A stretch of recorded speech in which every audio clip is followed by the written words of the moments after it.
Welcome back to Clean News Rajasthan. चलिए देखते हैं राजस्थान की 15 फटाफट बड़ी खबरों को।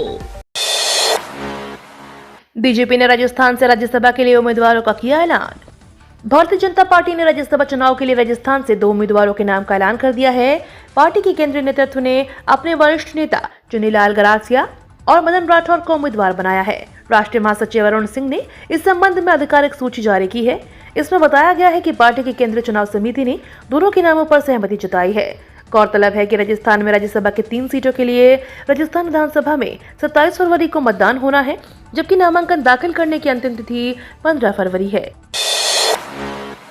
केंद्रीय मंत्री गडकरी ने राजस्थान को दी बड़ी सौगात। केंद्रीय मंत्री नितिन गडकरी ने सोमवार को राजस्थान को बड़ी सौगात दी है। केंद्रीय सड़क परिवहन एवं राजमार्ग मंत्री गडकरी ने उदयपुर में एक कार्यक्रम में प्रदेश में 2,500 करोड़ रुपए की 17 सड़क परियोजनाओं का लोकार्पण और शिलान्यास किया।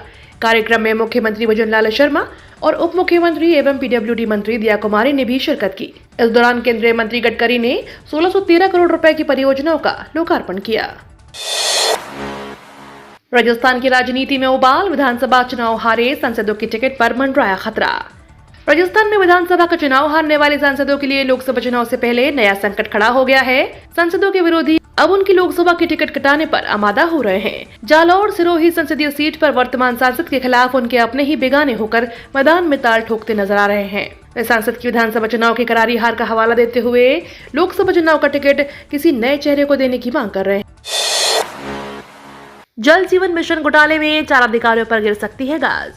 जलदाय मंत्री कन्हैयालाल चौधरी ने जल जीवन मिशन में भ्रष्टाचार मामले को लेकर कहा, जो भी भ्रष्टाचारी हैं उन्हें बख्शा नहीं जाएगा, बस सभी जेल जाएंगे। इसके लिए सरकार जांच करवाएगी। साथ ही दौसा जिले के महरवा में हुए जल जीवन मिशन के घोटाले को लेकर पीएचईडी सचिव समित शर्मा को जेईएन, एईएन और एक्सीएन के 4 अधिकारियों को सस्पेंड करने के निर्देश दिए हैं। किसान आंदोलन को लेकर सतर्क सरकार, गृह विभाग ने दिए निर्देश।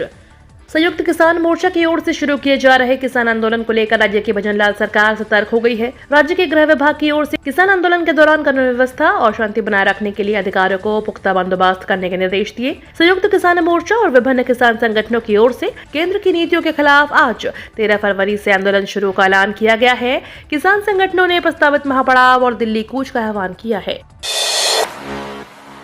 राजस्थान में पाए गए लौह अयस्क के कई सारे भंडार। अधिकारियों के अनुसार राजस्थान खान विभाग ने करौली जिले के हिंडन के पास लगभग 1888 हेक्टेयर के क्षेत्र में लौह अयस्क के बड़े भंडार पाए जाने के बाद लौह अयस्क ब्लॉकों के समग्र लाइसेंस के लिए नीलामी की शुरुआत कर दी है। खान सचिव आनंदी ने बताया कि शुरुआती संकेतों के मुताबिक करौली में हिंडन के पास खोड़ा, दादरोली, टोडूपुरा और लिलोटी में 840 मिलियन टन से ज्यादा लौह अयस्क का भंडार है। उन्होंने कहा कि लौह अयस्क के नए भंडार से राज्य में औद्योगिक विकास और रोजगार के नए अवसर भी पैदा होंगे।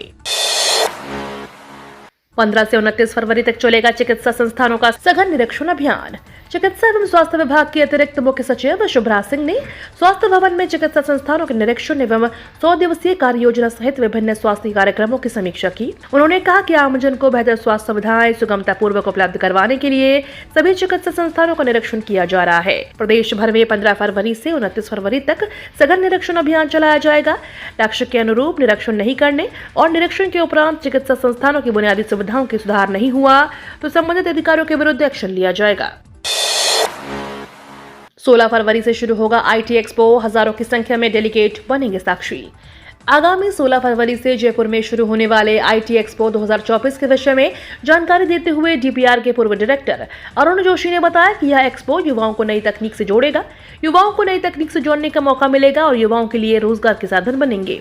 जोशी ने बताया कि हमारे यहाँ से युवा पढ़ने के लिए दूसरे प्रदेशों में चला जाता है, नौकरी करने के लिए दूसरे प्रदेशों में चला जाता है।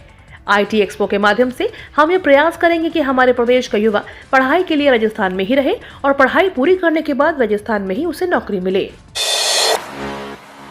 राज्यपाल ने कहा, यूनानी चिकित्सा पद्धति को आधुनिक संदर्भों में विकसित करने का हो प्रयास।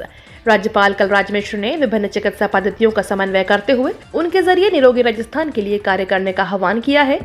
उन्होंने यूनानी चिकित्सा पद्धति को आधुनिक आवश्यकताओं के संदर्भ में विकसित करने और असाध्य रोगों के निदान में इसके व्यवहारिकता पर कार्य किए जाने की भी आवश्यकता जताई। सीबीएसई ने 30 फेक एक्स हैंडल की जारी की सूचना।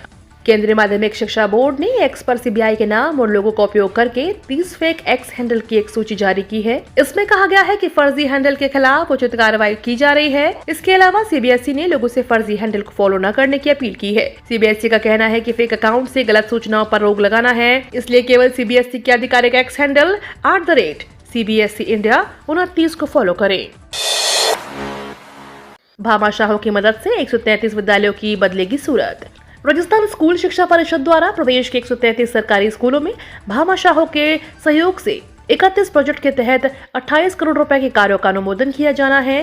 पिछले दिनों राज्य परियोजना निदेशक अविचल चतुर्वेदी की अध्यक्षता में हुई राज्य स्तरीय समीक्षा समिति बैठक में लिए गए निर्णय के बाद इस संबंध के आदेश जारी कर दिए हैं।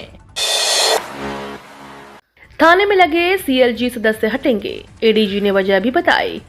राजस्थान पुलिस के विभिन्न पुलिस थानों में लगे हुए सीएलजी सदस्य जो राजनीतिक, अवांछित या आपराधिक गतिविधियों में लिप्त पाए जाएंगे, उनकी सदस्यता समाप्त की जाएगी। इस संबंध में अतिरिक्त महानिदेशक पुलिस श्री BL मीणा द्वारा सोमवार को सभी पुलिस अधिकारियों को आदेश जारी किए जा चुके हैं। मीणा ने बताया कि समाज में शांति व्यवस्था और सद्भाव कायम करने के उद्देश्य से जनता व पुलिस के बीच आपसी सहयोग एवं समन्वय के लिए सामुदायिक संपर्क समूह CLG का गठन किया गया है। प्रदेश के विभिन्न जिलों में पुलिस थानों के औचक निरीक्षण के दौरान कदाचित संज्ञान में आया है कि कुछ CLG सदस्य राजनीतिक, अवांछनीय एवं आपराधिक गतिविधियों में लिप्त है। जलदाय मंत्री ने लिया बड़ा एक्शन, जल जीवन मिशन में गड़बड़ी। जिले के महुआ क्षेत्र में सोमवार को 234 करोड़ की पेयजल योजना का शिलान्यास करने पहुंचे जलदाय मंत्री कन्हैयालाल चौधरी एक्शन में नजर आए। शिकायत मिलने पर मंत्री ने जल जीवन मिशन के तहत हुए कार्यों की विजिलेंस टीम से जांच कराई। गड़बड़ी मिलने पर 5 अभियंताओं को निलंबित भी कर दिया गया। मौजपुर एवं गोहंती मीणा ने इसरदा और दौसा पेयजल परियोजना पैकेज 5 के तहत पंप हाउस के शिलान्यास के बाद मंत्री कन्हैयालाल महुआ तहसील के पीपलखेड़ा गाँव में जल जीवन मिशन के तहत चल रहे कार्यों का निरीक्षण करने निकले। इसके लिए विभिन्न स्थानों पर डाली गई पाइपलाइन की गहराई नापने पर नियमानुसार कम पाई गई। राजस्थान से न्याय यात्रा में 10,000 महिलाएं हिस्सा लेंगी। आगामी लोकसभा चुनाव की तैयारियों और राहुल गांधी की न्याय यात्रा में महिलाओं की भूमिका को लेकर PCC मुख्यालय में सोमवार को प्रदेश महिला कांग्रेस की बैठक हुई। बैठक में प्रदेश पर्यवेक्षक शारदा राठौर और प्रदेश अध्यक्ष राखी गौतम ने ज्यादा से ज्यादा महिला मतदाताओं को कांग्रेस से जोड़ने की जिम्मेदारी महिला कार्यकर्ताओं को दी। साथ ही राहुल गांधी की न्याय यात्रा में भी महिलाओं की भागीदारी सुनिश्चित करने का आह्वान किया। किसान आंदोलन को लेकर हाई अलर्ट, अस्थायी जेलें तैयार। किसानों के दिल्ली कूच रोकने के लिए हर संभव कोशिश की जा रही है।